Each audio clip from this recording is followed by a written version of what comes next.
Bienvenidas y bienvenidos a la Cátedra Luis Carlos Medina en Cruzando la Frontera, Creación y Dirección Escénica. Quisiera plantear las siguientes preguntas. ¿El rol de la dirección escénica adquiere sentido cuando se pretende lograr desde el punto de vista metodológico una efectiva materialización de la obra? ¿O dicho rol está en leer los síntomas que cada época, según las dinámicas sociales, culturales, económicas, políticas, incluso geográficas, determinan las maneras de llevar a cabo los procesos de la dirección escénica? ¿O dicho rol se sustenta en uno y otro aspectos en coyuntura? Sin duda, hace ya algunos años la crisis del pensamiento moderno ha generado cambios de paradigmas en todos los ámbitos del conocimiento, y a ello no pueden escapar las artes escénicas y en estas la dirección. No solo se establece el abordaje de espacios alternativos como escenarios para los cuales se llevan a cabo procesos de creación e investigación, por ejemplo, sino el cuestionamiento de los roles que los y las artistas cumplimos al interior de dichos procesos. En este sentido, la dirección escénica debe entenderse no solo desde los asuntos metodológicos y la eficacia o efectiva resolución de la puesta en escena, sino desde las problemáticas que la sociedad actual nos plantea. En este sentido también, si leemos el presente escénico, la dirección debe estar o debe dejar de ser más bien un lugar hegemónico, mayoritariamente masculino, con una visión del arte centrada en el hombre como núcleo de todas las cosas, y más bien la dirección, pues diríamos que puede obedecer entonces a la experimentación y la intervención de espacios que cobran sentido como escenarios de encuentro, como un espacio de pensamiento, pesquisa, exploración, generación de conocimiento y obra, de paradigmas que incluyan en las maneras de abordar la realidad circundante, en la que el espectador deja de ser solo esto y pasa a convertirse en un testigo del acontecer escénico. El espectador es espacio escénico en sí. La performatividad del hecho escénico adquiere volumen, por lo tanto, más que teatro o solo en esta categoría, en cualquier categoría escénica. Y la experiencia se convierte en la manera de eh, habitar un escenario común, esto es, el del acontecimiento.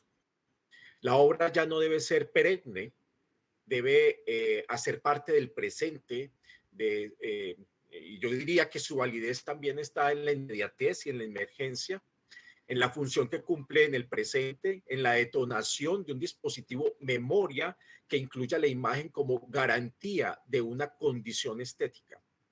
Esto no quiere decir que la dirección escénica carezca de procedimientos, protocolos, técnicas, pero estas deben adaptarse, modularse, transformarse, evolucionar según las circunstancias en las que los artistas y la época, por consecuencia, resultan comprometidos y comprometidas. En este caso, tendríamos que reconocer hoy, sobre todo, el rol de la mujer en la dirección escénica desde el punto de vista histórico, pero también desde la construcción de su obra en la actualidad. Nuestra invitada de hoy, Gladys Alzate, es una directora teatral, actriz de teatro, cine y televisión, gestora cultural.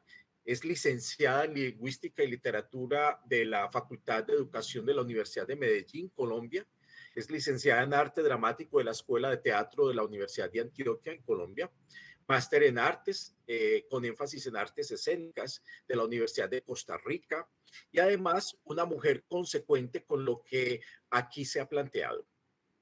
Gladys en el año de 1993 emigra a Costa Rica y en el año de 1995 funda el grupo de teatro Contraluz, agrupación con la que ha desempeñado una labor creativa en los ámbitos de la dirección, de la actuación y la producción de espectáculos. Fue directora general y artística de la Compañía Nacional de Teatro de Costa Rica entre los años 2010 y 2014. Ha dirigido y producido múltiples montajes teatrales para diversas instituciones públicas y privadas, entre las que se destacan el Teatro Nacional, la Compañía Nacional de Teatro, el Teatro Universitario de la UCR, la Universidad Nacional, el Instituto Nacional de la Mujer, INAMU, entre otras. Y ha obtenido varios reconocimientos, entre otros el Premio Áncora de Teatro en el año 2013 con la Compañía Nacional de Teatro, el Premio a la Labor y Liderazgo realizada por el Teatro de Costa Rica y Centroamérica en el Festival Centroamericano de Teatro de Nicaragua en el año 2013, Premio Nacional de Dirección Teatral Ricardo Fernández Guardia en el año 2019 y Premio Nacional de Gestión Cultural en el año 2021 con la Red de Emergencia Cultural. Ha desarrollado Gladys una amplia labor docente como profesora de literatura y teatro, catedrática de la actuación y puesta en escena en la Escuela de Artes Escénico de la Universidad Nacional. Actualmente es profesora de la Escuela de Estudios Generales de la UCR, vicepresidenta de la Asociación de Producciones Artísticas para Niños y Jóvenes Educate y es miembro fundadora de la Red de Emergencia Cultural REC de Costa Rica. Sus más recientes publicaciones son los libros Teatro Nacional 120 años, Alegoría, Símbolo y Libertad Cultural, que se publicó en el año 2017 en la editorial Costa Rica, y 120 años de actividad teatral en el Teatro Nacional de Costa Rica, 1897-2017, que fue publicado ahora, este año, y pues también a través de la editorial de la Universidad de Costa Rica. Entonces, hoy Gladys pues es nuestra invitada y nos presenta una cátedra que se denomina como la puesta en escena o la construcción de una metáfora. Gladys, bienvenida y muchas gracias por aceptar nuestra invitación y qué bueno que estés con nosotros en Cruzando la Frontera. Muchas gracias, Eduardo. Bueno, para mí un placer compartir este espacio con vos, que fuiste, bueno, mi profesor, además de la Universidad de Antioquia. Y bueno, me emociona que existan estos espacios también para que conversemos un poco sobre el camino que hemos recorrido, los aprendizajes y los hallazgos también que consideramos significativos, ¿verdad? Dentro de las preguntas esenciales que nos hacemos desde la dirección teatral. Voy a compartir pantalla.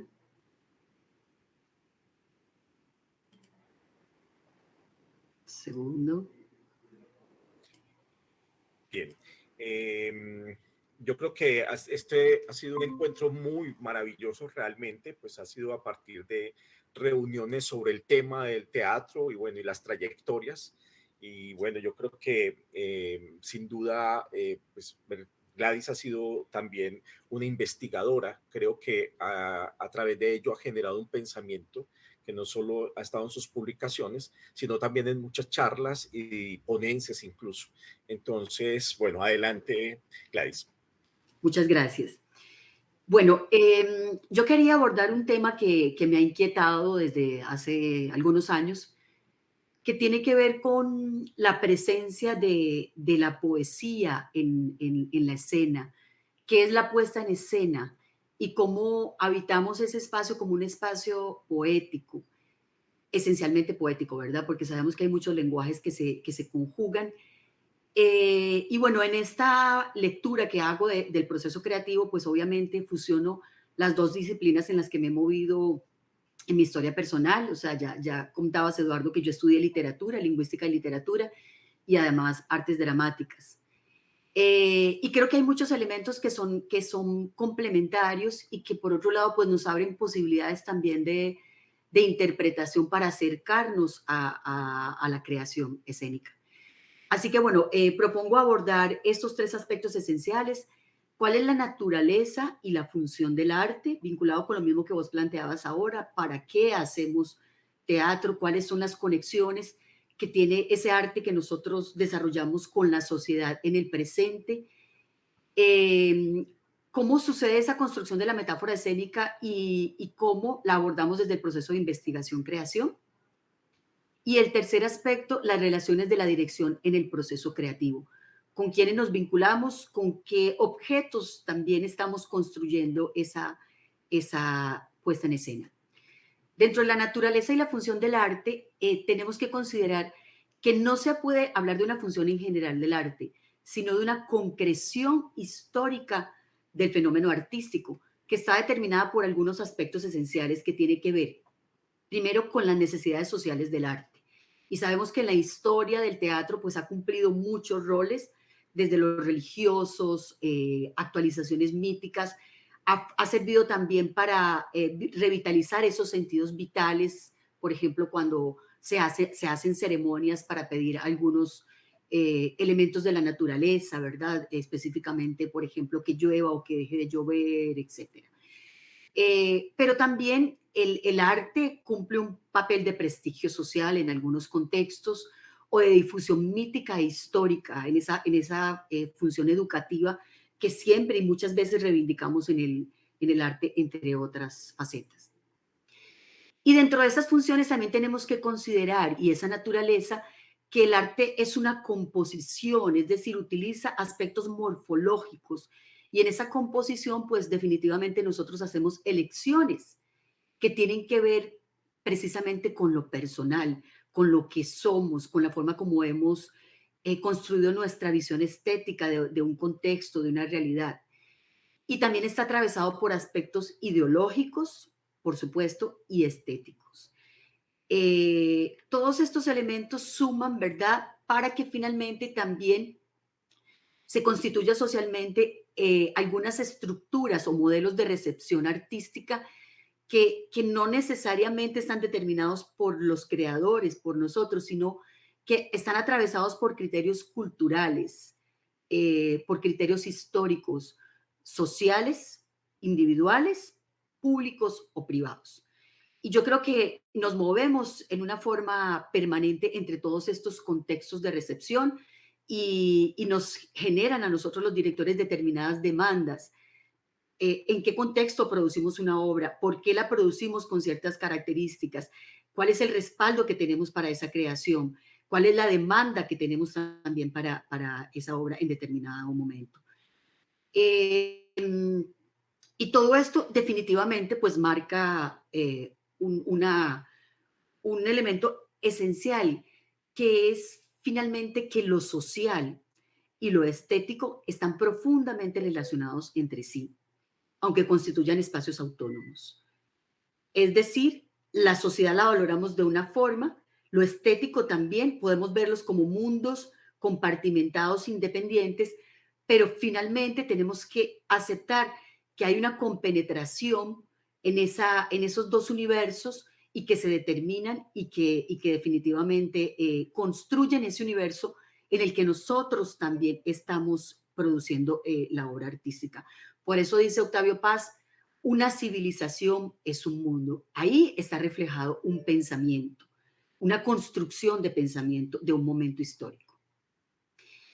Y para conectar estos elementos me gustaría abordar la definición de arte que me parece que representa más ese universo que yo quiero abordar, y es el término de arte para mí es una obra humana que expresa, porque por supuesto nosotros estamos queriendo manifestarnos a través de esa obra, los artistas, simbólicamente, y ahí está el reto, es decir, cómo construimos nosotros a través de la materia, las diferentes materias que manipulamos, esa posibilidad y capacidad simbólica que va a tener ese material, para que represente un aspecto de la realidad entendido estéticamente y cuyos resultados y procesos de desarrollo pueden ser objeto tanto de conocimiento como de juicio estético.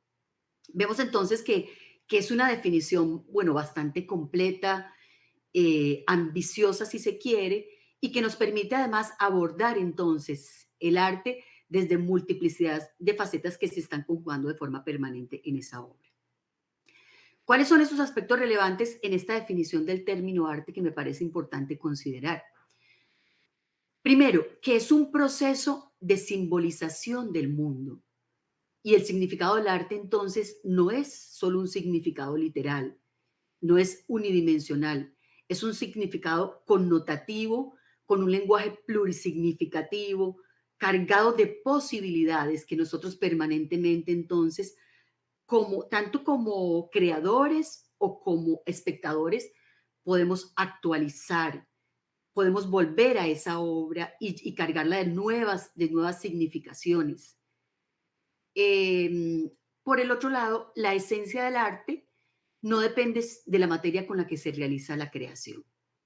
Es decir, que hay múltiples maneras de expresar ese proceso de simbolización y que evidentemente se requiere un conocimiento profundo de esas materias con las que vamos a trabajar. Y todavía es mucho más retador en el caso del teatro, en el que sabemos se conjugan diferentes disciplinas, materias que conviven en un mismo, en una misma configuración, que se interponen, que se contraponen, que se articulan entre sí. Y eso definitivamente es un proceso que pasa por una elección de la dirección. ¿Cuál materia elijo? ¿Cómo la elijo? ¿A cuáles elementos le doy prioridad? ¿Cuáles desecho? ¿Y en qué momento puedo incorporar o no diversos elementos a esa construcción de la obra para que realmente se consiga ese proceso de simbolización que estoy construyendo a partir de esa creación? Otro elemento que me parece fundamental es considerar que el artista expresa elementos de la realidad y que los procesa según sus principios estéticos. Es decir, no estamos trasladando una realidad a la obra, estamos expresando y seleccionando algunos elementos de la realidad. Y nosotros, esos elementos que les seleccionamos, tenemos que saber que no los seleccionamos por azar, que realmente hay una respuesta a elementos conscientes e inconscientes en esa selección de los elementos y que muchas veces el proceso creativo es justamente eso, es escuchar esas voces interiores o esas llamadas o esos elementos que surgen en el mismo, en el mismo acontecimiento creativo que nos demandan a nosotros estar permanentemente activos, atentos, produciendo ese material nuevo que le podemos transmitir o compartir a todo el equipo creativo.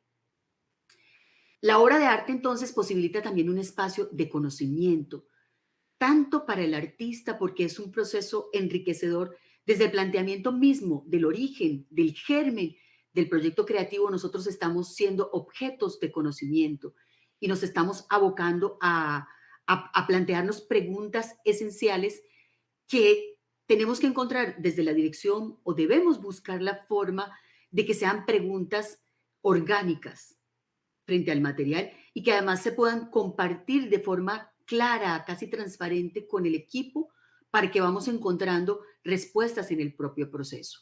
Porque definitivamente es ahí donde nosotros, en ese proceso de pregunta, podemos conectar también con algunas respuestas o nuevas preguntas que vamos a transmitirle al espectador. Entonces yo diría que lo hermoso justamente de este proceso artístico es que nos amplía los límites tanto del conocimiento como de la realidad. Esa realidad que concebíamos antes de un proceso creativo no es la misma que la que tenemos o el conocimiento que tenemos cuando cerramos un proceso creativo. El otro elemento esencial es que la obra de arte puede ser valorada estéticamente, lo que implica una subjetividad, porque lo estético obviamente está vinculado directamente con lo individual, con el acercamiento que hemos tenido al conocimiento también, la posibilidad que hemos tenido de conectarnos con el mundo de la cultura, con el mundo de la sensibilidad. eh, y por supuesto que este enriquecimiento de esta capacidad que tenemos estética responde a un proceso educativo que hemos recibido, cuál ha sido la exposición que hemos tenido desde pequeños, que es aquí donde se vincula directamente con lo social, la capacidad que tenemos de valorización de la obra artística. Está determinada por nuestra cultura, por supuesto, porque también nos marca las zonas de placer, ¿verdad? Las afinidades que podemos tener en las percepciones y en las valoraciones. Y esto es determinante cuando pensamos sobre todo, por ejemplo, en la gestión de nuestros productos artísticos, cómo los movemos, cómo los conectamos entonces con nuestros propios entornos, y cuáles son las necesidades que satisfacemos estéticamente con nuestras creaciones dentro de una cultura determinada, que creo que es esencial, porque cuando valoramos una obra, también la valoramos en función de las condiciones de producción de ese material, de dónde viene, porque parte de ese contexto, qué le aporta ese contexto a la obra, o sea que no la podemos leer simplemente como un objeto sacado de su entorno de producción y de creación, sino que es valioso leerla en esa dinámica de lo que representa en un entorno específico y lo que estimula en esa cultura ese material específico que se ha generado. Vemos entonces, para conectar aquí con el tema que les hablaba de la poesía y ese universo artístico, que dentro de las funciones del lenguaje, considerando el arte como un lenguaje diverso, específico, pero diverso también, propone Jacobson diferentes funciones en el lenguaje. La función emotiva o expresiva, que por supuesto nosotros, y que atraviesa el proceso creativo, porque los artistas estamos expresándonos con la creación, expresando emociones, expresando pensamiento, expresando nuestra visión estética de un mundo, de una realidad, etc. También está la función apelativa, cuando esperamos una respuesta del interlocutor, cómo se articula esa respuesta del espectador con nuestra obra, cómo la transforma, cómo la enriquece. Transmitimos información a través de esa comunicación y también conectamos con una realidad específica. Es referencial en tanto nos conecta con elementos identificables por el espectador, reconocibles o no, que también se convierten en elementos nuevos, por ejemplo, que no sean específicamente identificables para un espectador, pero que podría empezar a identificarlos. Después está la función fática, que es la que nos obliga a nosotros como comunicadores y como partes de un proceso de comunicación a estar seguros de que el otro nos sigue en lo que le contamos, qué le estamos diciendo, y cómo verificamos nosotros a través de esa comunicación que el otro está conectado con lo que yo le estoy transmitiendo. La función metalingüística, que se centra directamente en el lenguaje mismo y cómo nosotros lo aprendemos o no a manejar. Y la función poética, que es justamente esa función del lenguaje en la que yo me voy a centrar para generar esa conexión, esa conectividad con el universo artístico. Porque la obra, específicamente el lenguaje del arte, está concentrado en la función poética.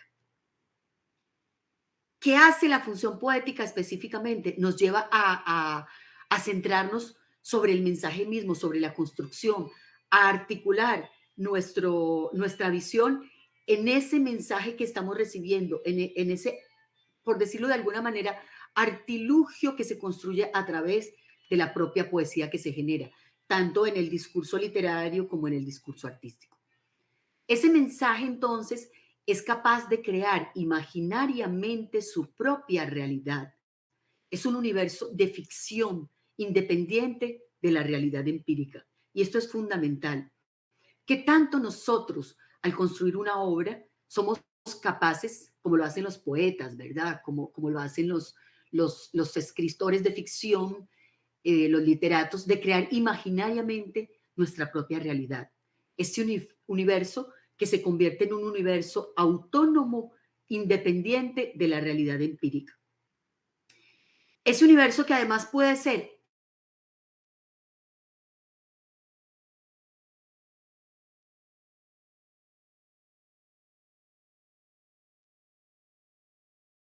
porque no capaz de instituir una verdad propia y una realidad nueva. Nuestra obra, de alguna manera, está construyendo un universo cerrado en sí mismo, que es capaz de proyectar una visión del mundo que casi que transparenta a la persona, al espectador que la recibe y que la ve, una visión propia, un espacio de configuración cerrado en sí mismo. Sin embargo, sabemos que existe un vínculo estrecho entre ese mundo imaginario, que es el que nosotros creamos con la obra artística, y, y creado en la obra artística y ese mundo real. ¿Cómo articulamos esas dos cosas? ¿Cómo es que podemos nosotros, de alguna manera, estar en conexión, pero desprendernos de la realidad? Hablar sobre la realidad, pero crear un mundo que puede también transparentarnos unas verdades particulares y especiales de esa realidad que se convierten en verdades sensibles, en verdades que humanizan la perspectiva de la lectura que puede hacer el espectador. Y por eso decimos entonces que ese lenguaje artístico es profundamente, nuevamente, connotativo y plurisignificativo. Esa obra autónoma es capaz de permanecer a través de los siglos, de los años, y siempre va a encontrar un lugar significante en quien vuelve a ella, en quien la recibe, en quien la lee, en quien la ve representada, en quien la ve transmitida a través de un material audiovisual. Pero nosotros podemos seguir encontrándole nuevos significados a esa obra a través del tiempo. Justamente en esa construcción que trasciende la temporalidad es que yo propongo justamente la figura de la metáfora. Hablamos de la metáfora como una figura retórica de sustitución, es decir, en la que cambiamos una cosa por otra. Y al cambiar y al trasladar esa cosa que se va por la que queda, es como si adquisiera un valor adicional, una fuerza especial significante por medio de la cual una realidad o concepto se expresan y que guardan una relación directa de semejanza con esa cosa de la que partimos, pero que adquieren un valor significante trascendental. Como si dijéramos, se potencia el valor significante de eso inicial, de lo que partimos, que podría estar mucho más cercano a la realidad, pero que se transfiere al universo poético a través de esa metáfora que construimos en la obra, en el espectáculo, si hablamos de la puesta en escena, para que se dinamice esa capacidad significante, se redimensione y que establezcamos esa conexión con el objeto original, pero poetizado. Es ahí donde nosotros metaforizamos ese universo, convertimos esa metáfora en un espacio significante adicional. Es aquí donde entonces cuestionamos esa idea original de que el teatro es una mímesis de la realidad. ¿Es realmente el teatro una mímesis de la realidad? Dice Aristóteles, imitar es connatural al hombre y todos gozan con la imitación porque mirando se aprende y se razona.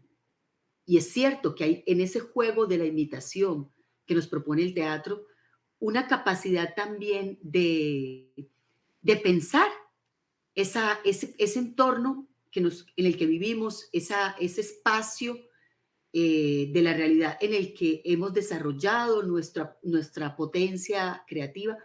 Pero lo que yo planteo es que no es solo por imitación, es que justamente en esa capacidad de metaforizar esa realidad, no solo por imitación, sino por construir con ella y a partir de ella un universo paralelo, creativo, es que eso real se transforma en una obra autónoma, independiente, y que además no está obligada a transmitir una verdad, porque justamente ya no está directamente vinculada, no puede ser valorada como una verdad absoluta en relación meramente con la parte cognoscitiva, sino con la parte sensible, sensitiva.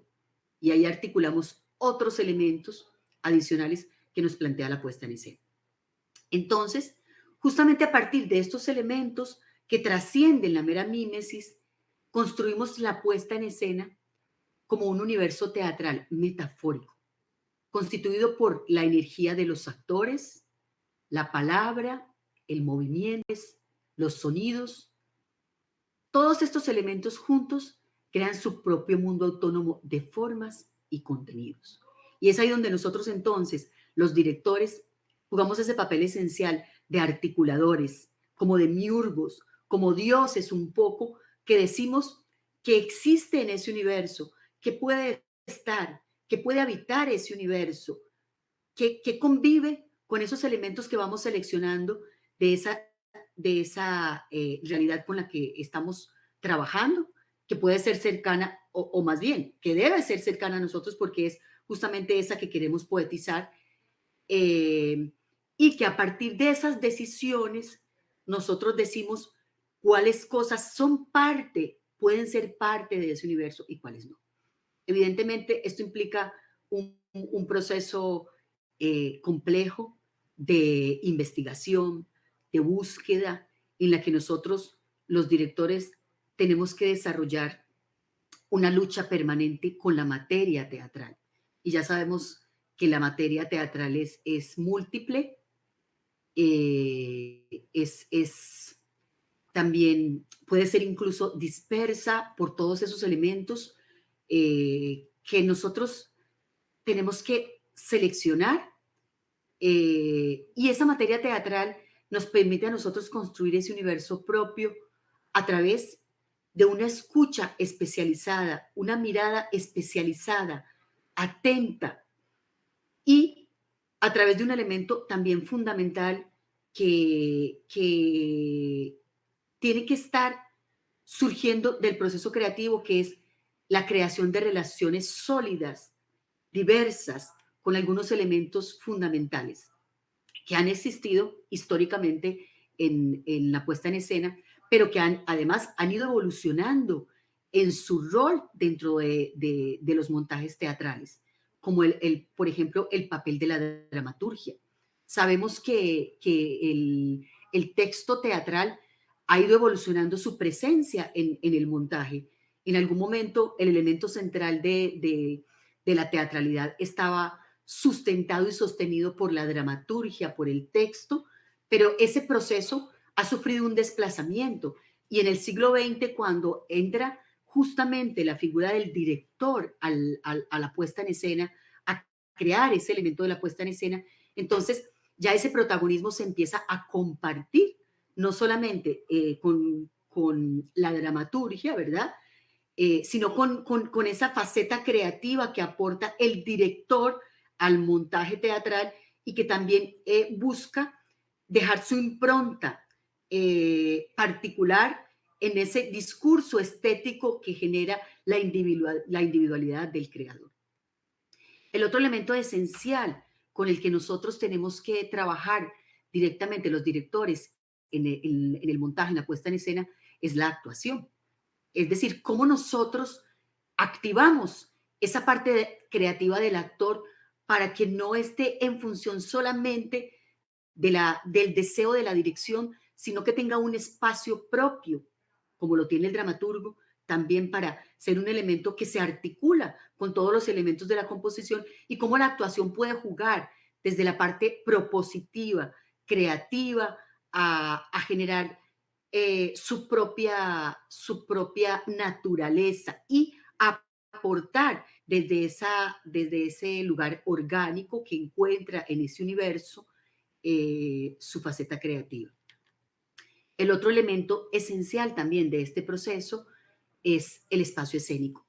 Y sabemos que uno de los elementos también renovadores de la dinámica creativa en el siglo XX tuvo que ver con la exploración del espacio escénico, o sea, las múltiples posibilidades que nos permite el salir del modelo tradicional del teatro a la italiana, la exploración de las otras estéticas posibles, las otras formas posibles, la caja negra, el teatro de arena, etcétera, que nos movilizan a nosotros también desde la dirección a proponer posibilidades para la construcción de ese universo. Pero, sobre todo viendo estos elementos, tanto el de la actuación como el del espacio escénico, como determinantes. Es decir, partir, por ejemplo, en esta propuesta de creación, no desde una dinámica impositiva en el discurso creativo, es decir, el director que llega ya con una propuesta previamente preestablecida para decir, la obra es esto y se va a jugar así. En esta propuesta de ese universo que yo propongo crear, Se plantea más bien la posibilidad de que el espacio escénico y de que el modelo actoral también que se va a proponer en cada montaje surge de la investigación, está activo, el actor está activo en su propuesta creativa y el espacio escénico es dinámico. No hay una disposición preestablecida, sino que nosotros podemos, y el proceso creativo nos delimita las posibilidades de, de determinación del espacio escénico. Se transforma, cambia, incluso hasta el final del proceso podrían todavía tomarse decisiones desde la dirección que eliminen algunos elementos del dispositivo escenográfico que transformen el resultado final del proceso creativo. Y el otro elemento también que es fundamental es, y que creo que nos atraviesa mucho en la producción que hacemos en el presente, es el modelo de producción. Porque yo creo que finalmente hemos pensado que a veces el tener mejores condiciones de producción marca o define el resultado artístico.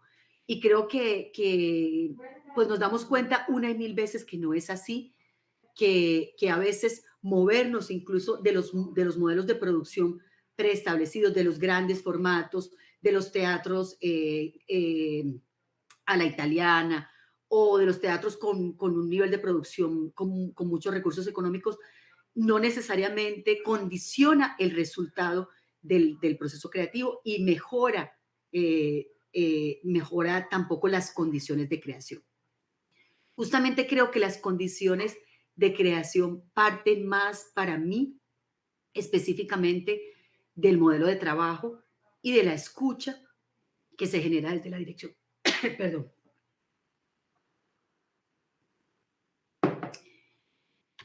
Entonces, a partir de estas perspectivas creativas, eh, coincido con este planteamiento que hace Peter Brook, en el que él dice que el teatro es una máquina que permite a todos sus participantes saborear por un momento un aspecto de la verdad.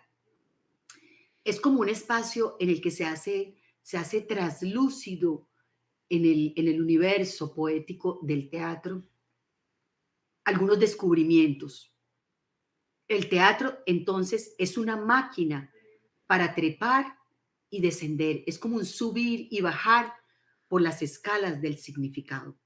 No sabemos todo lo que vamos a encontrar, no sabemos lo que va a significar esa puerta que abrimos en el proceso creativo, porque no partimos de las certezas, ni siquiera aunque tengamos un texto dramatúrgico previo. Creo que justamente esta propuesta parte de que podemos tener un texto dramatúrgico, pero tiene que haber una cierta libertad para construir el segundo texto, que es la puesta en escena. Es decir, como yo, como creador, construyo mi versión de ese texto. Y es ahí donde entonces mis posibilidades, las posibilidades más bien de construir un significado se articulan no solamente a mi lugar como director y como la persona que sabe y que tiene el conocimiento completo de lo que va a suceder, sino que se permea al conocimiento de todas las partes que participan de ese proceso creativo. Así pues, entonces, se construye de esa manera la autonomía del mundo representado. Y la obra, entonces, es un espacio para mí cerrado cuando yo digo transmite un universo, construye una poética propia, es ella en sí misma. Y cuando yo trato de imponerle otros elementos, ella misma los rechaza, ella misma los niega, los inhabilita y me resuenan a mí desde la mirada especializada de la dirección, que es la mirada de afuera. Yo puedo decir, esto no calza aquí, esto no conjuga, no es parte de ese universo poético que he creado. Y es ahí entonces cuando se puede decir que podemos llevar al mundo espiritual invisible, ese mundo que no es reconocible, que no sabemos cómo es que sucede, ese mundo espiritual que aparece en esa obra cuando uno dice, esta obra me habla, se queda conmigo, es una obra que me marca como espectador o que me marca como creador también, porque porque también uno puede decir que hay procesos creativos desde la actuación, desde la dirección, que a uno realmente lo marcan, lo transforman, lo movilizan. Llevar el mundo espiritual invisible al mundo material, de formas y acciones visibles y reconocibles. Me parece que es una de las tareas de la dirección. Cómo es que hacemos, cómo es que convertimos ese mundo invisible de esas cosas que no sabemos y las llevamos a las formas específicas que son los elementos que articulamos en la representación para que sean, que se conviertan en elementos que le permiten al espectador acceder al conocimiento y a ciertas verdades. Entonces, la construcción de una metáfora escénica es el camino hacia la creación de una poética teatral propia. Es así como yo digo, en este universo que yo construyo, estoy yo representada. Hay algo de mí que transmuta en toda esa composición que se genera en la obra, que es además liberadora para la escena de preconcepciones formales y estilísticas. Y justamente lo que yo busco en los procesos creativos es diferenciarme de mí misma como creadora. Lo que hice en otro espectáculo no es válido para mi siguiente proceso creativo. Ya no estoy en ese lugar porque a mí han pasado cosas, porque me he transformado a través de las vivencias, del momento que me habita, de las personas que están en este proceso, que marcan también las elecciones que se hacen en todos los aspectos formales y estilísticos. ¿Cuál es mi equipo de diseño? ¿Quiénes son los actores con los que yo convivo en este proceso creativo? ¿Cómo hago que eso sea orgánico y que realmente esa transmutación, ese efecto de creación esté habitando todos los espacios de la construcción, de la puesta en escena? ¿Cómo le doy permiso, licencia a todos los diseñadores además para que siempre estén en el proceso de la creación? Justamente entonces pienso que para mí el teatro es fascinante porque en el teatro buscamos intensificar la experiencia que se está desarrollando en el escenario hasta que hacemos explotar la resistencia. Primero tiene que haber explotado en nosotros, porque siempre hay algo en nuestra faceta creativa que nos lleva a buscar las metodologías. Bueno, la metodología se puede reutilizar, pero sobre todo las formas, las respuestas, las soluciones que ya hemos encontrado en procesos anteriores. Y creo que lo que tenemos que hacer, bueno, por lo menos yo me lo planteo así, es abandonar todo el tiempo, abandonar lo que ya ha funcionado para encontrar un camino nuevo. Intensificar la experiencia significa entonces ponernos en el límite, en esa cuerda floja, como el funámbulo que atraviesa esa cuerda para llegar al otro lado y en el que por muchas veces sentimos que caemos al vacío, que vamos al abismo y nos devolvemos, encontramos el equilibrio, volvemos a avanzar y todos hacemos que todos los elementos vuelvan a estar en ese límite entre el vacío que nos permite llegar al otro lado de la puesta en escena. Y justamente cuando eso sucede, yo creo que es cuando hacemos explotar la resistencia también en el público para que despierte a un instante de aguda percepción de su realidad, de qué estamos hablando, para qué estamos tratando de abordar estas temáticas, en la que podamos encontrar primero nosotros y después también el espectador verdades, esas verdades trascendentales y humanas que nos movilizan. Consideramos que son transformadoras para nosotros y para las otras personas y los otros espectadores. Y para mí desde ese lugar entonces es que creo que podemos jugar a expandir el significado hasta alcanzar el sentido espiritual de la obra. ¿Lo logramos? No sé, pero yo creo que ahí está la búsqueda y es ahí donde me encantaría conectar justamente con el universo de la poesía, porque para mí la poesía es eso, es la palabra que es capaz de expandir el significado hasta llevarnos a plantearnos nuevas preguntas y a plantearnos la necesidad de búsqueda de otras respuestas. Muchas gracias. Bueno, voy a dejar de compartir pantalla para que podamos conversar un poco sobre este planteamiento. Gladys, muchísimas gracias por porque pues compartes creo que un trabajo que sin duda refleja mucho rigor, diría, mucha experiencia también. No solo construyes la obra, sino que también reflexionas alrededor de ello. Y, y quisiera preguntarte algo, porque hemos venido conversando también acerca de tus investigaciones, ¿no? Y justamente la última publicación tenía que ver con, digamos, el contexto teatral en Costa Rica y quisiera preguntarte hasta dónde es posible entender y definir un poco ese contexto, cuál es el estado del arte del teatro en Costa Rica, pero sobre todo lo pregunto porque también me decías que encontrabas algunos lazos con la dirección teatral o las formas de hacer teatro en Latinoamérica. Sí, bueno, yo he estado realizando algunas investigaciones que tienen que ver con, por un lado, con la dirección teatral, el origen de la dirección, de dónde surge la profesión de la dirección teatral, y cómo se instala, digamos, en el siglo XX este oficio, que la moviliza también, cuáles son las búsquedas que están articuladas también con lo que decía de la necesidad de encontrar nuevas formas expresivas. Y creo que eso atraviesa también el libro que acabo de publicar, que habla sobre qué se programaba, por ejemplo, en un teatro como el Teatro Nacional de Costa Rica, desde que se empezó, desde que se abrió, que fue en finales del siglo XIX y todo el siglo XX. Entonces vemos ahí cómo aparecen los diferentes paradigmas teatrales, ¿verdad?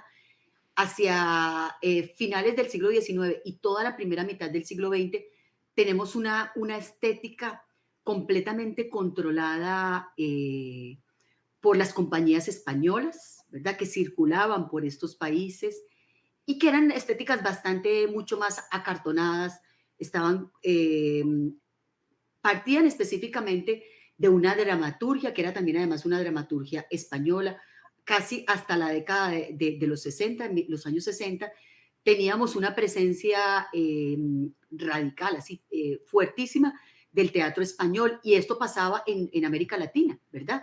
Porque los teatros nacionales se hicieron justamente como para que pudiera circular este tipo de espectáculo de compañía tradicional española. Entonces, bueno, justamente la aparición de los grupos independientes y con muchísima fuerza, bueno, los grupos independientes en Europa, por supuesto que también van a ser renovadores y van a plantear nuevas estéticas, pero la aparición también de los grupos independientes en Latinoamérica va a generar una circulación que va a ser renovadora para el teatro y va a ser renovadora para la dirección, porque ahí empieza a aparecer una figura importante que tiene que ver con la creación colectiva, por un lado, que son procesos mucho más participativos, ¿verdad?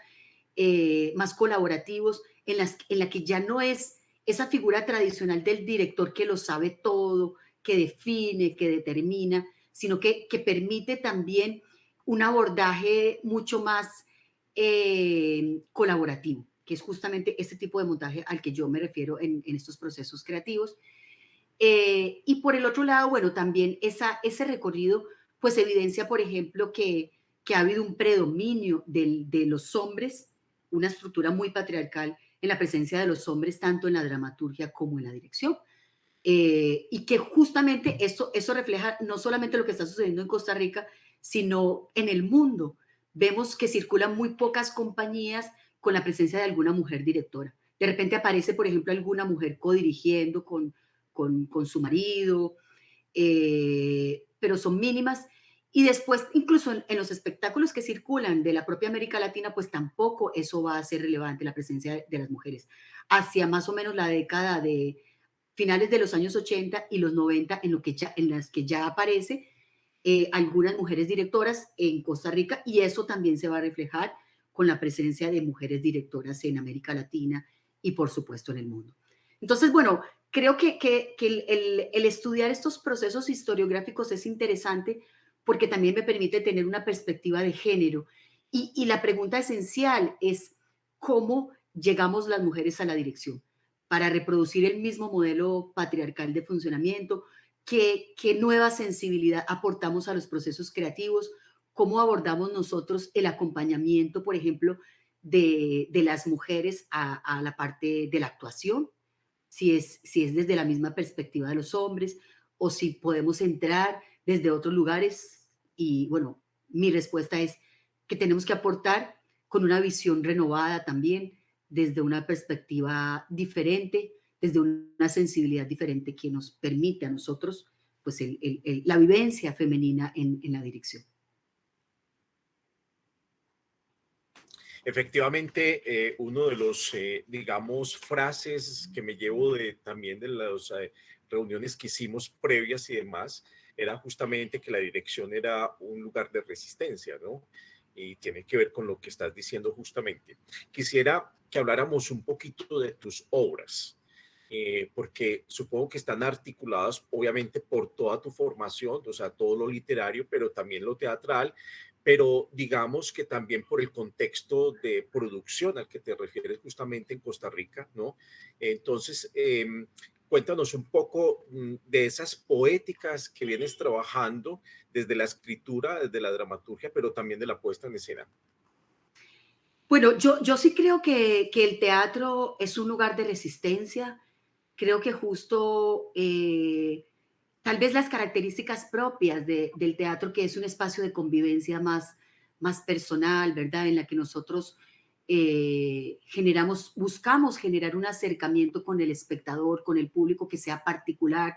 Incluso me parece que la permanencia del teatro casi que tiene que ver con ese formato, con lo que él mismo representa en esas búsquedas plásticas que son justamente lo que yo llamaría la teatralidad misma del teatro, el recurso de la poeticidad que depende de la propia teatralidad y no necesariamente de otros recursos externos. Por eso hablo también de que el teatro tiene que plantearse su relación con la producción, a veces para resistir, a veces para decir, por ejemplo, en mi caso, yo he podido trabajar desde las grandes producciones con el Teatro Nacional de Costa Rica, me he movido en los grandes teatros, por ejemplo, de Centroamérica, eh, conozco esos modelos de producción, pero puedo decir que también estos discursos te movilizan hacia una dinámica creativa que puede ser compleja en tanto que hay demandas en relación con los contenidos, que hay demandas, bueno, no tanto con la forma, porque yo creo que hasta ese lugar no se llega al nivel de exigencia, pero sí con la burocratización a veces del proceso creativo que determina cuáles son los tiempos de creación, en qué momento debes estrenar del proceso y que a veces eso irrespeta el proceso mismo por el que evoluciona un montaje. No es tan fácil definir cuál es el momento para un estreno. A veces incluso la propia temporada que desarrollas de un espectáculo te marca la necesidad de que la obra se siga desarrollando, que vuelva otra vez al escenario. Está en su mejor momento, por ejemplo, un espectáculo y lo tenés que bajar. El público lo demanda y ya esa estructura misma rígida del medio teatral obliga a que ese espectáculo, por ejemplo, baje de cartelera. Eso no sucede con otras modalidades de producción, ¿verdad? Cuando trabajamos desde la producción independiente, pues somos nosotros los que podemos definir cuántos años puede estar un espectáculo, por ejemplo, en repertorio, o cuánto tiempo le dedicamos a un proceso creativo, hasta dónde llevamos el proceso de investigación, cómo definimos las instancias con las que queremos articularnos, a dónde queremos llevar el espectáculo. En ese sentido, nosotros pues hemos trabajado con muchísima libertad con el grupo de teatro que trabajamos en Costa Rica, porque sí hemos sido como un poco irreverentes para explorar diversos formatos creativos, obras que tienen pues una infraestructura grande, abandonar todos los elementos adicionales y quedarnos enfocados mucho más en elementos de la actuación, prescindir de algunos recursos, por ejemplo, escenográficos, o abordar la tecnología o no abordarla en determinado espectáculo, darle mucho espacio, por ejemplo, al diseño, tanto del vestuario, en el que de repente en una obra el vestuario es protagonista, o la estructura, por ejemplo, escenográfica, trabajar con obras que que tienen una estructura grande, un dispositivo enorme, ¿verdad? Pero ese dispositivo, por ejemplo, prescindir de las paredes en ese dispositivo. Creo que tengo algunas imágenes por aquí en las que podría eventualmente, voy a ver si podemos compartir pantalla nuevamente para mostrar algunos de estos elementos de los que estoy hablando, que creo que es Ajá. importante verlos, ¿verdad? También en Sí, cierto sentido. ideal. Ok, vemos por ejemplo, bueno, este es un montaje que hice una dirección que hice para el Teatro Nacional de Costa Rica. Es un espectáculo grande en un formato enorme. Bueno, el teatro es un teatro para 800 espectadores. Es un espectáculo que tuvimos que crear. Es una obra basada en la historia de Ana Frank. Pero bueno, tuvimos el reto de hacer un proceso creativo bastante acotado porque teníamos 2 meses para crear el texto dramático y hacer la puesta en escena. Un elenco de 17 artistas, además en el escenario, en el que además tuve que trabajar con algunos actores de la comunidad judía que no eran actores profesionales, tenían experiencia teatral, pero no actores profesionales. Entonces, ¿cómo mezclas, por ejemplo, en ese proceso creativo el profesionalismo o el conocimiento que tiene un actor que se dedica a ese oficio con personas, bueno, que han probado el escenario, pero que no tienen toda esa capacidad? Y creo que fue muy interesante, por ejemplo, ver cómo la parte cultural atravesó ese proceso creativo y cómo ellos vinieron a sumarle al espectáculo, por ejemplo, la música, la parte sonora fue esencial en este espectáculo, la parte vivencial, la cultura que ellos le trajeron, la experiencia religiosa a este montaje, le aportó un elemento que fue maravilloso y que yo creo que generó una conexión con el espectador.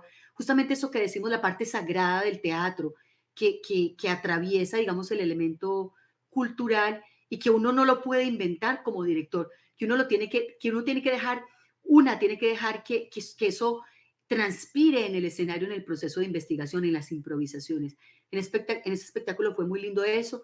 Por el otro lado, tuvimos una dificultad en determinado momento económica con el presupuesto, no había más recursos y de repente ya en el montaje tomamos decisiones que fueron muy interesantes, por ejemplo, quitarle todas las paredes, como se ve en esta fotografía, al espacio de la casa y entonces eso nos creó una dinámica muy linda porque teníamos visible el afuera de ese tiempo.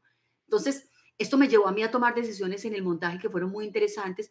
Por ejemplo, que los actores nunca salieron del escenario, que ellos tuvieron que desarrollar una partitura de acciones físicas permanente y que simplemente yo iluminaba de diferentes maneras. En algún momento, por ejemplo, había un actor en el segundo nivel que era visible y en otros momentos que era invisible, digamos, en términos de la iluminación, pero que siempre estaba presente. Entonces el espectador en ese espectáculo puede elegir qué momentos ver y qué momentos no ver.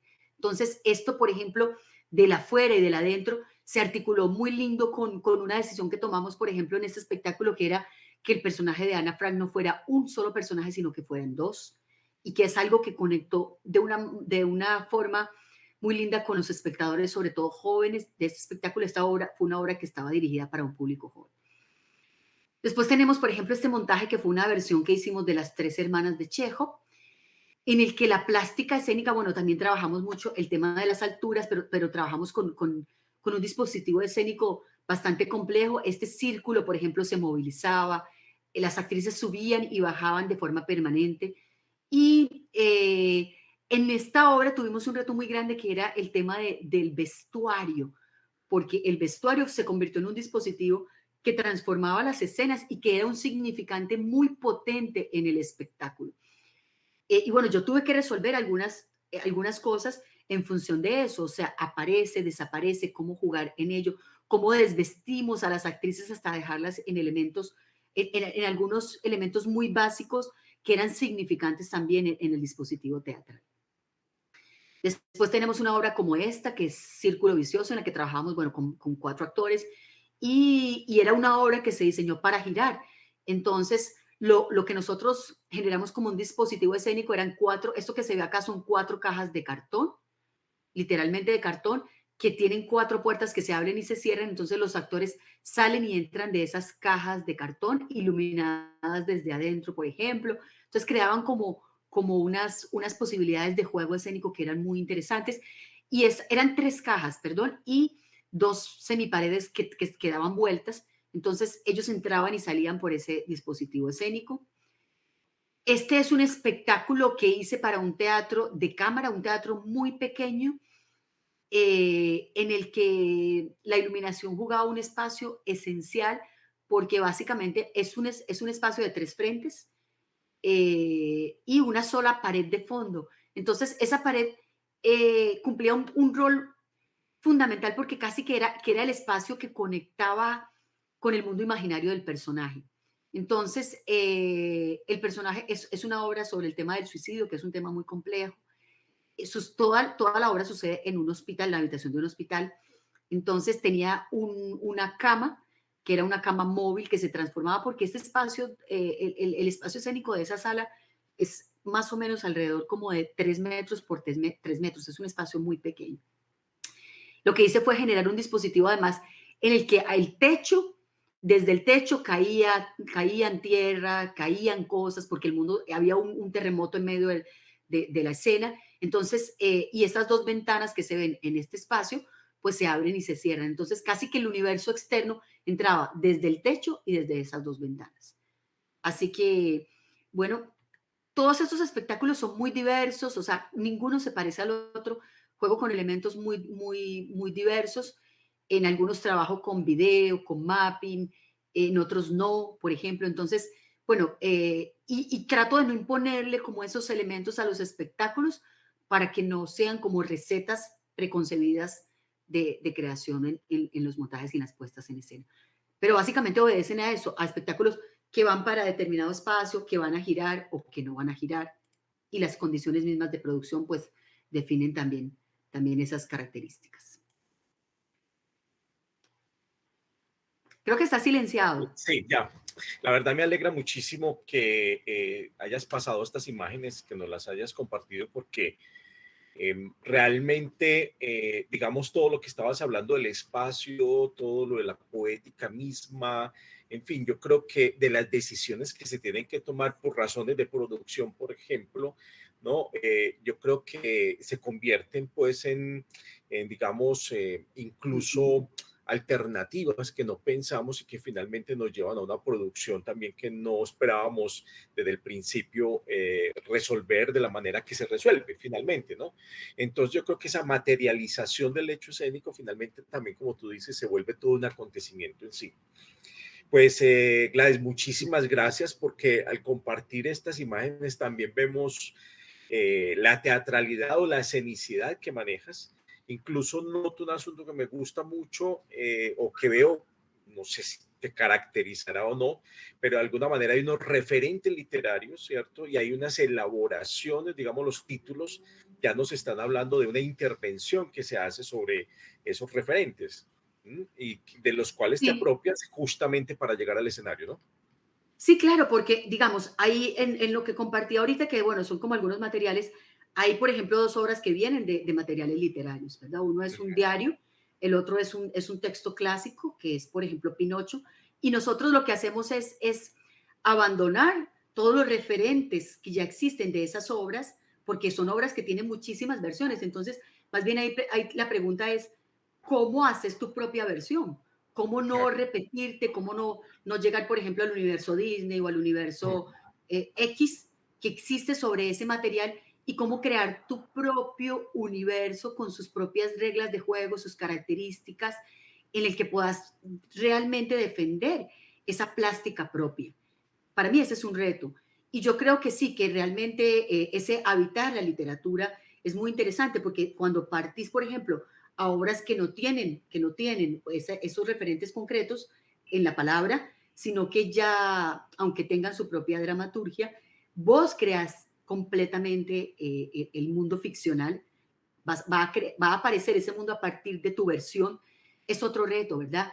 Tal vez diferente, yo no diría ni mejor ni peor, creo que te conduce por otros caminos y eso para mí es siempre muy hermoso. Y lo que pretendo es llegar con ideas, llegar con propuestas de montaje, llegar con poéticas preestablecidas en términos de con qué me gustaría jugar. Por ejemplo, con la obra La balada de los moriscos. Por ejemplo, yo entendía que lo que aparecía fundamentalmente en el texto del autor era muy surreal. Entonces, el universo que empecé a crear fue a partir del surrealismo. Y en ese surrealismo, pues, aparecieron cosas muy interesantes, como esas ventanas, ¿verdad? Por las que entraban elementos muy materiales, muy terrestres, caía tierra del techo, se caía el mundo, se acababa el mundo, el agua era un elemento particular. Entonces, es como entender que cada obra te delimita las posibilidades, te envía mensajes y justamente la capacidad de análisis de esa delimitación tiene que ver con cómo encuentro yo esos disparadores creativos que a mí me generan imágenes y asociaciones posibles. Efectivamente, creo que ahí se abre otro tema que podría ser para otra ocasión, justamente cómo la dirección, desde la perspectiva de la dirección escénica, no solo se construye, digamos, desde la dramaturgia en sí, que es como el lugar más natural o fuente de creación más natural a la obra dramática, sino también cómo la dirección avanza a construir desde el escenario mismo, ¿sí? Desde la fuente concreta que son los actores y las actrices, por decir algo, entre otros muchos fuentes que están en el escenario como tal, pero también como de la literatura hacia la construcción de una dramaturgia, o sea, como no es un autor o autora que construye una dramaturgia de la literatura para una puesta en escena que puede hacer otro director o directora, sino cómo en esta ocasión la directora asume sí, ese puente, ¿ya? Asunto que finalmente también pues va a entrar desde la construcción literaria del texto, teatral en este caso, con una estética también, ¿cierto? Con una especie de teatralidad, pues porque lo que se busca es que finalmente esto conlleve a la puesta en escena. Pero eso seguramente es un tema que yo sé que podrías desarrollar mucho y que espero sea en otra ocasión, porque yo creo que amerita tiempo. Y pues, Gladys, la verdad que este ha sido un encuentro que nos ha permitido un diálogo, Sí, que te es agradezco un mucho. espacio, no, creo que la dirección es un espacio dialógico permanente y creo que lo interesante es que para mí en el presente creo que lo que es hermoso es poder percibir que la dramaturgia es fuerte en sí misma como un discurso propio, el texto dramatúrgico, pero yo trabajo mucho con el dramaturgo en una interlocución que me permite una libertad creativa para poder crear ese otro texto que es el de la puesta en escena y que está conformado por todas esos elementos que yo planteaba, o sea, los colores, las formas, el cuerpo, el movimiento, la actuación. Y desde ese discurso nosotros manejamos una materia diferente en la puesta en escena que la de la dramaturgia. Entonces, esa discusión que ha existido, si es primero la dramaturgia o si la dramaturgia es lo esencial, yo creo que ya hay muchas respuestas en este momento en la contemporaneidad que nos llevan precisamente a el proceso dialógico. Y me parece que lo más lindo de la dirección y a donde apunta por lo menos mi aprendizaje en este camino es hacia el diálogo con todas las fuerzas creativas que se conjuntan y la misma producción, para que realmente todo vaya en una misma dirección y es el resultado de esa puesta en escena y de esa poética que estamos construyendo. Gladys, una última pregunta. Sé que próximamente ustedes van a venir, tu compañía viene a Medellín a un festival. Cuéntanos, pues para que estemos pendientes de ojalá podernos ir y pues visitar a ustedes también. Sí, vamos a estar en el Festival de la Fanfarria. Bueno, nosotros trabajamos espectáculos para adultos y también trabajamos espectáculos para niños. Este es un espectáculo de títeres, es una obra que se llama La Isla Rota. También obedece a un proceso de investigación bastante largo que hicimos desde la dramaturgia y después desde la puesta en escena. Así que bueno, muy contentos de estar en Medellín presentando este espectáculo. Espero que vayan a verlo. Vamos a estar moviéndonos por diferentes lugares de la ciudad. Tenemos una relación muy hermosa con la gente de la fanfarra. Ellos son como nuestros papás titiriteros porque con ellos aprendimos muchísimas cosas. Bueno, yo vengo del Teatro Matacandelas, No sé si, bueno, te acordás que yo pasé por el Teatro Matecandelas muchos años, ellos también nos enseñaron muchísimo sobre el teatro para niños. Y hemos mantenido una relación pues muy cercana tanto con ellos como con la fanfarria. Y bueno, ya esta es como la quinta vez que vamos a participar con nuestros espectáculos en el Festival de la Fanfarria para celebrar ese 50 aniversario, así que nos sentimos súper honrados de poder compartir con ellos esa importante celebración. Y bueno, espero que vean este espectáculo, que hay algo pues también de nuestra poética en ese universo de la Isla Rota, que además habla sobre un tema muy importante que tiene que ver con el cambio climático y cómo le contamos esos cuentos tan terribles, tan fuertes a los niños y a las niñas, cómo les hablamos de eso tan difícil, ¿verdad? Para que ellos entiendan que son parte de lo que sigue y de lo que tenemos que hacer para mejorar. Gladys, ¿en qué fechas? Estamos del 14 al 25 de octubre. Las funciones empiezan el 15 y estamos en el Teatro de la Fanfarria el domingo 22 de octubre. Estaremos ahí en el Teatro de la Fanfarria. Ah, bueno, estaremos atentos entonces. Y bueno, Gladys, muchísimas gracias por tu generosidad, por compartir tu experiencia y conocimiento. Y a nuestras invitadas e invitados que asisten a la cátedra Luis Carlos Medina, pues muchísimas gracias. Esta cátedra consideramos ya empieza a tener un músculo, ¿no?, de pensamiento, de creatividad, de investigación, de experiencia compartida y por supuesto de perspectivas muy diversas. Y justamente es ahí donde nos empezamos a percatar de que la dirección no es un solo asunto, digamos, no está aislado de muchos otros elementos y que vale la pena realmente cualificar, ¿no? Entenderlo desde las diversas perspectivas. Y yo creo que con ello podemos entender también un poco que la dirección es una disciplina también, que es un arte, ¿ya? Que requiere incluso formación, que requiere, digamos, investigación y, por supuesto, creación. Entonces, a todas y a todos, muchísimas gracias. Nos vemos en una próxima ocasión. Y Gladys, gracias entonces. Muchas gracias a vos, Eduardo, por la invitación. Espero que nos veamos muy pronto. Gracias. Felicidades. Gracias.